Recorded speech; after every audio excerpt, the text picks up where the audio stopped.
ये मेरी मुहर्रम के महीने मेरी बेटी जो है ना वो अगवा हो गई है।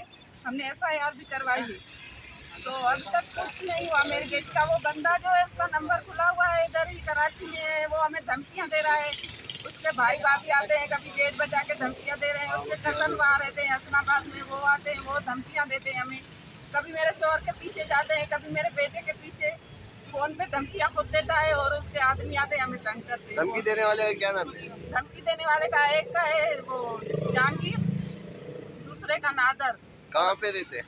हसनाबाद में। और उसका भाई जो है वो उसका नाम बख्तियार, और उसकी बेगम का जो है वो उसका नाम है फायजा। लेकिन हमारा जीना आराम किया है। मेरी बेटी भी उनके पास है, गालियां भी हमें देते हैं और धमकियां भी। बेटी की उम्र कितनी है? 8 साल।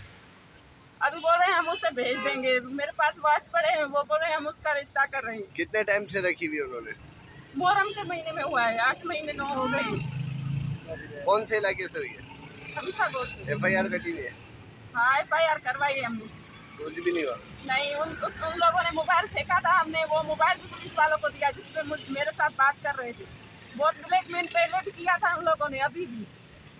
जब मैंने उनको हम औरतों ने मिलकर उसको मारा था ना, उसके बाद मेरी बेटी को उठाया है। उसके साथ कोई दुश्मनी हाँ, है? दुश्मनी और नहीं थी। मेरी तस्वीर जो पड़ोस में रहते थे उसकी भाभी और बहन उठा के लेकर गई थी। कार्ड, शनाख्ती कार्ड, बच्चों के बेफाम, फिर उसके ऊपर ये ब्लैकमेल करते थे। एक मलका नाम की औरत है जो इनके साथ मिली हुई है, उसकी राश मोरे में है। ये यहाँ औरतों को फंसा कर वहाँ लेकर जाता है, फिर वहाँ भेज देते हैं। अभी बोल रहे हैं तुम्हारी बेटी को भेज देंगे। हमारा पुलिस कुछ नहीं कर सकती। हम वो मेरे पास वॉइस भी पड़े हुए हैं, वो बोलते हैं पुलिस हमारा कुछ नहीं कर सकती, कोई हुकूमत हमारा कुछ नहीं कर सकती। उनका यही कहना है। अभी मेरा साथ कोई नहीं है अल्लाह के सिवा, मैं किसके पास जाऊँ?